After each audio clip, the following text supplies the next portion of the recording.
Chapter 23. Harebrained Idea. The Alban Farm, 3 months later. An early fall morning, 1760.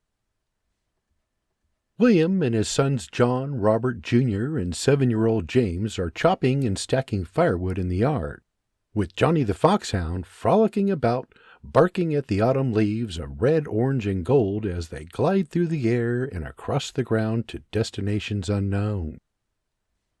The air is cool, crisp, and damp as William and John chop away. Fingers numb, Robert feeds them logs while his younger brothers stack the choppings under the eaves of their timber frame cabin.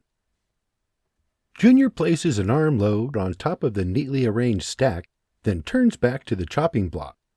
As he does, he spots a rider approaching in the distance and runs over to alert his father.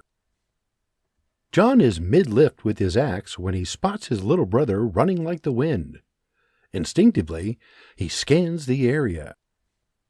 Spotting the quickly approaching rider, he buries his axe and points. "Rider!" William stops chopping and turns. It is a soldier with an empty saddled horse in tow. He rides up, coming to a halt, and with a heavy Scottish accent, "Pardon the intrusion, gents, but I be looking for the House of Alban. Might this be the place?" William removes his broad brim, wiping the cold sweat from his brow. "Aye, it be. What's this about, soldier?" "Oh, forgive me. I'm here on behalf of the regiment with a message for a Sergeant John Alban. Might he be somewhere about?" "That be me, Private. Sort of," John replies with a wrinkled brow as he walks up. From atop his mount, the soldier retrieves a letter from his pocket, handing it to John. "Sort of?" John looks him in the eyes as he takes the document. "Aye, the last I checked, I were only a corporal." The rider nods, then sits back on his mount, waiting. As John reads, his eyes grow large as a Cheshire cat grin paints his face from ear to ear. "Amazing! I canna believe it." William tips back his broad brim. "What's it say?" John looks up from the letter. "It's from me old company commander, Captain Eustace. He says the legislature has recalled the regiment with a force of 300 men. He's requesting I'd rejoin the unit and resume me duties as a regimental scout." Just then the rider chimes in. "Aye, Sergeant, and the captain would like you to report straight away." John shakes his head. "Sergeant?"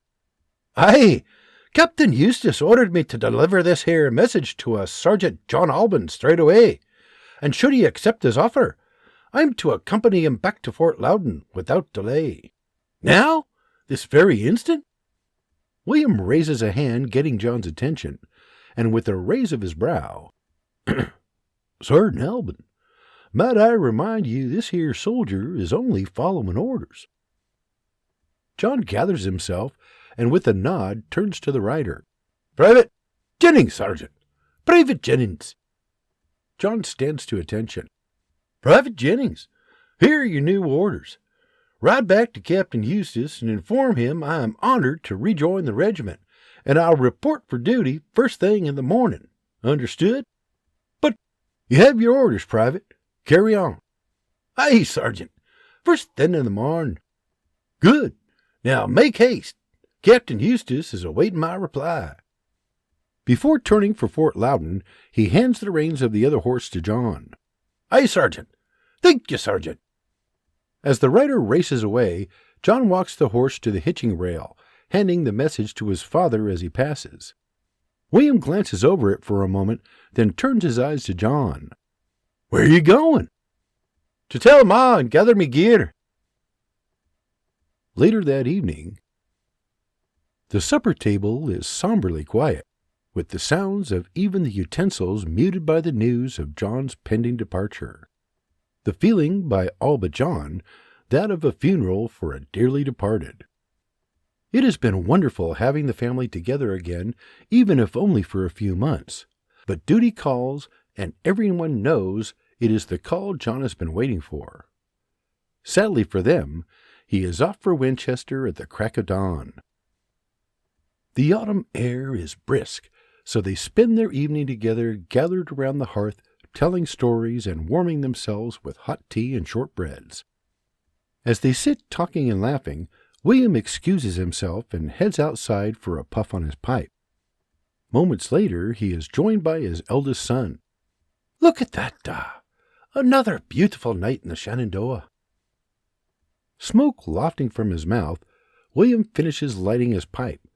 Wisps of smoke slowly swirling about his head as he pulls the pipe away, looking to the evening sky. "Indeed it is, young squire. Cold, but beautiful." As they stand there gazing into the starry sky, "I'm sorry to be leaving you with so much to be done around here. I feel like I'm letting you down." William looks at him out the corner of his eye. "Nay, you ain't never let me down a day of your life. Listen, when duty calls, 'tis men like you we count on to answer that call and stand in the breach. So, no to worry, young squire. We'll make do." John laughs. "You always do." "We do indeed, young squire. We do indeed." As the smoke from his pipe gracefully swirls around them, they silently stare into the blue. John shifts his eyes to the shadowy farmscape, making out the fields and tree line etched into his memory. "I'm sure going to miss this place." William turns to him, hand on his shoulder. "And this place is going to miss you too, lad. We all will." "So why do you reckon they recalled the regiment?" "My guess, it has something to do with these Cherokee uprisings." William nods. "Aye, the Cherokee situation is problematic, to be sure. But who can blame 'em? 'Tis a sticky situation." "Aye, but someone has to keep the peace." "Peace? Peace indeed." "So, how long you reckon you'll be gone this time?" "I canna say. The bloody assembly holds the purse strings and make all the decisions. So I'll stay as long as they'll have me, I reckon." Puffing on his pipe, "I reckon you're right, young squire. Just remember to keep an eye out for bears." Throwing a signature Alban wink, "You ken I will." There is so much of himself in this young man, William cannot help but smile. He reminds him of himself at that age, back in Ireland, only smarter and stronger. His chest wells with pride, but he manages to keep it contained from his son. Sending his son off with thoughts of sentimental blubbery is the last thing he wants to do. He turns to him. "So, Sergeant, huh? So it would seem. Seems to me you must have been doing something right. I mean, they didn't just ask you to come back. They asked with the promotion." "Sergeant? Wow, that really hasn't set in yet." "Well, you'd better get used to it, because tomorrow's already sneaking up on you." John looks back at the starlit sky. "Tomorrow indeed, Da. Speaking of which, I should get some rest." With that, William empties his pipe, and they rejoin the family inside the cabin. The Alban farm, the crack of dawn the following morning. Fall 1760. The family is up, bundled in coats, and waiting in the barnyard for John to depart. It is so cold, everyone's breath is lofting through the air like a light fog as they stand there shivering. When the cabin door swings open, there stands John in his fancy red regimental uniform. As he steps from the porch, his father asks, "You all packed up and ready to go?" John walks over to the hitching post and throws his bedroll on his mount. "I will be when I get this strapped down." He pulls down on it tight, then turns to the family. "So, how do I look?" Mary walks over, wrapping him in a hug. "As strapping as ever, young squire." Then she steps back, placing the palm of her hand on his chest. "You be safe out there." He kisses her on the forehead. "I will, Ma. You have me word. Safe as safe can be." She nods. Turning to his father, siblings, Flora, and JJ, he says, "I'll be back soon. Until then, you take care of each other." His father steps forward with a hand to his shoulder. "We will, young squire, and we'll be waiting." John winks, then mounts up. Bringing the horse about, he gives them a wave, rears his horse, and swiftly races away, shouting, "I'll be back!" Behind him, the family stands waving goodbye in the wintry air until he is no longer in sight. The Virginia Colony, 1761. In the year that follows, George Washington is re-elected to Virginia's House of Burgesses to represent Fairfax County. He also becomes the outright owner of Mount Vernon. Meanwhile, the Virginia regiment, of which he is no longer a member, finds themselves stretched thin as the Anglo-Cherokee War, also known as the Cherokee War, Cherokee Uprising, or Cherokee Rebellion, continues to rage. The Shepler Farm, late winter, 1761. It is the 4th year of William's great potato experiment, and just as he planned, he has doubled the size of his potato crop over the last 3 years. The first 2 years had gone perfectly, and by the third he was able to plant the entire 160 acres. Now, entering his second year of planting the 160 acres, he is at odds with the idea for 2 very good reasons. 1, he is getting older, and 2, he no longer has his oldest son around to help. Talking with his neighbor, he listens as Henry shakes his head, expressing similar concerns. "I just don't know, William." "Know what, Henry?" "If I can keep going on like this. I'm telling you, my back just can't take it." William chuckles. "I ken the feeling, Henry, but what other choice do you have? The crops ain't going to plant and harvest themselves." Henry crosses his arms with a furrowed brow. "I know, which is why I'm considering buying some Negroes." William looks at him with shock. "Negroes?" "Slaves, yes, unless you've a better idea. Like you said, the crops need planting and harvesting." "I ken what you're saying, Henry, but slaves?" William first witnessed slavery on his journey through Maryland en route to Virginia, and what he saw made his stomach churn. Appalled, he simply cannot bring himself to believe slaves are the answer. Nevertheless, he refrains from sharing his opinion, focusing instead on coming up with a better solution. He turns to Henry with a raised brow. "So, when and where were you planning on getting these slaves?" Henry pulls the pipe from his lips. "There's an auction in Richmond in 2 weeks hence." "A fortnight, you say?" "That's right. But why do you ask?" "Give me 2 weeks to come up with the plan." "A plan? For what?" "To solve our labor problem without slaves."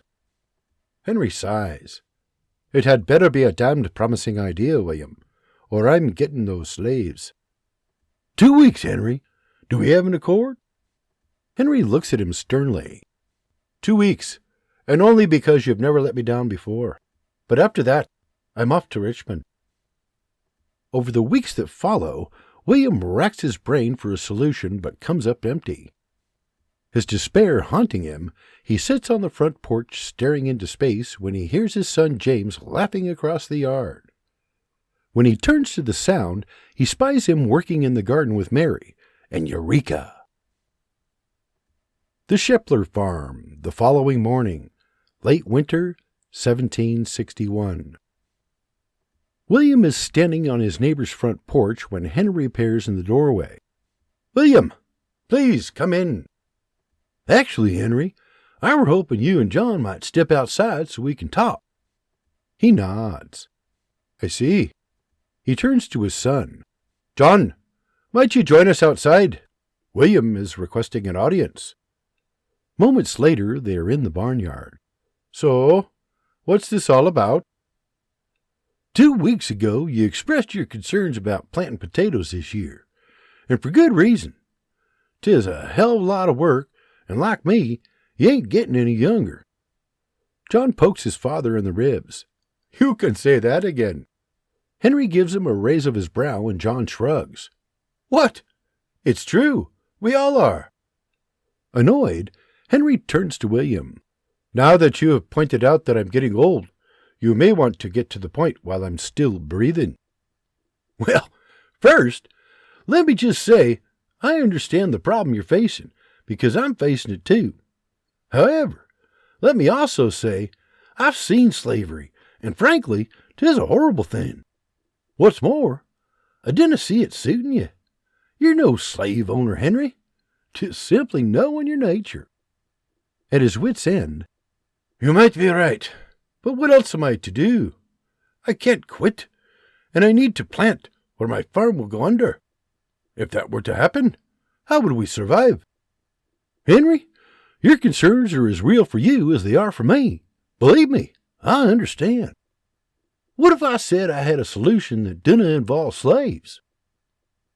Henry has known William for years, and although his ideas are sometimes a stretch, they always seem to work out. An example of which is the planting of potatoes in the first place. Taking that into consideration, Henry hears him out. All right, William. I'm listening. But know this. If this idea of yours isn't worth its salt, I'm headed to Richmond in the morn. William gives John a wink, then turns to his father. Fair enough, Henry. What I'm thinking is we take a different approach. With the tilt of his head. Aye, we. Listen, Henry, we need to work smarter, no harder. Forget about slaves. What I propose is this. Instead of planting on our own, we work together. Together? What good will that do? We will still be doing the same work. No, exactly, Henry. What I'm proposing is a reallocation of our labor. Reallocation? Precisely. Together, you, John, and I plant those totties in me fields. Together, we'd cut the work in half and split the profits. Henry straightens. Are you out of your mind? But what of my fields? Surely you're not suggesting I leave my fields barren while yours flourish?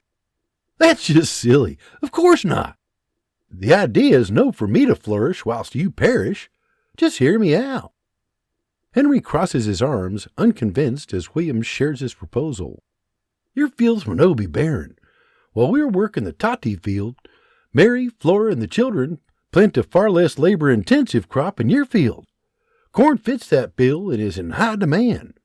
'Tis easy enough for the women and children to plant, and that will free us up to work in the toddy fields. And again, we split the profits. Trust me, this'll work, Henry. Henry uncrosses his arms. Planting is one thing, William, but what about the harvest? William smiles. That's the beauty of it.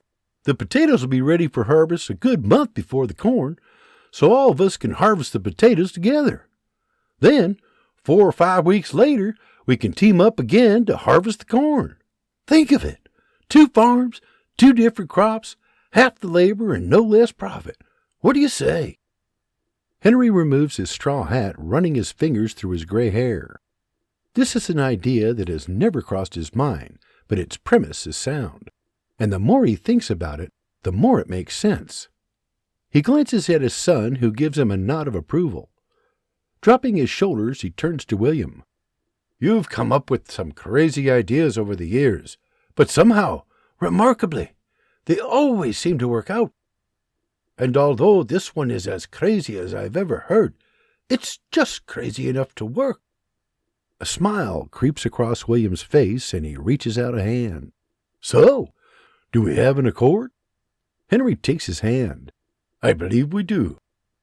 William shakes his hand and then John's. Trust me, gents, this will make our lives easier without costing us any profit.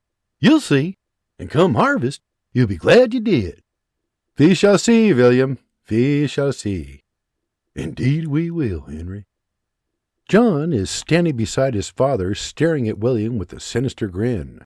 You know, William, this harebrained idea of yours is just crazy enough to work. Over the next 2 weeks, each farmer tills under his winter rye and prepares the soil for planting. By the time they are finished, early spring is upon them and the soil is warm enough to plant. The Alban Farm, early spring, 1761. Flora knocks on the front door, then she and J.J. enter. Morning, all! From a chair across the room, Robert waves. Morning, Miss Flora. William is leaning with a hand on the fireplace mantel. You ready, sis? As ever, you crazy Irishman. Mary enters the room. Aye, me too. To the amusement of all, 8-year-old James adds, Me 3. Still chuckling, William asks, Have you eaten? Aye, the lad and I had some porridge. He laughs. Better you than me. All right, then. I reckon it's time to get to it. The Sheplers should be here straight away. What say we wait for 'em outside? As they are exiting the cabin, Henry and John come walking up. Guten Morgen! William walks over and shakes his hand. Top of the morning to you as well, Henry. Turning to John. You ready to put this crazy plan in motion? Ready as ever, William. Just so you know, ladies, Melinda has the poles and seed bags ready, and the children know what to do when you arrive. Standing on the front porch with 3-year-old George in her arms, Mary throws him a warm smile. Thank you, Henry. And just so you can, if you gents get hungry later, there's fresh bread and some smoked meats on the table. Then, with George in her arms, she and Flora, with JJ in tow, head for the Shepler farm. John tips his hat to her. Thank you, Miss Mary. I'm sure we'll be appreciating that later. Mary waves as she, Flora, and the children cross the yard. I'm sure you will. The corn planting crew will consist of Mary, Flora, her son JJ, John's wife Magdalene, their youngest son Absalom, and their 3 daughters, Elizabeth, Mary, and of course, little Melinda to help watch over baby George. As they walk away, William starts clapping, turning his attention to his team of Henry, his son John, John's sons Henry II and John Jr., and the Alban boys, Robert, Jr., and James. All right, gents, so what say we get to it? The Alban Farm, noon, Saturday, April 4th, 1761. In the 2.5 exhausting weeks that follow, both crews work tirelessly from sunup to sundown planting their seeds, corn in the Sheplers' fields and potatoes in the Albans, 300 acres in total. With the corn being far less difficult to plant, the women and children finish their fields first, then join the men to help finish with the potatoes. In celebration of being done, William and Mary host a picnic featuring a bountiful spread of food, drink, and friendly yet competitive games of horseshoes. Also in attendance are Mary's brothers James and John and their families, as well as her sister Margaret and her husband Richard Carter, they being the men who helped William transport his original shipment of seed potatoes a few years back. Mary's oldest brother George and his family, who had lent wagons for their journey, are also in attendance, as well as Mary's other sister, Anne Bruce. Freshly planted fields, plush green leafy trees, wildflowers abloom, the warmth of the sun, and an occasional breeze make for a gorgeous spring day, perfect for hosting a picnic. The barnyard is filled with partygoers eating, drinking, talking, and laughing. From one side of the yard can be heard the clanging of horseshoes as men toss to their heart's delight. William and George Bruce are watching James and his brother John play the team who has been on a roll all day, Richard Carter and John Shepler, with John Bruce and Richard standing at one end and James and John Shepler on the other. James steps up, aims, and throws his last shoe. Richard, who is standing at the receiving end, shouts, "Did you hear that, John?" At the other end of the pits, his partner holds a hand to his ear. "Hear what?" Richard laughs. "Precisely!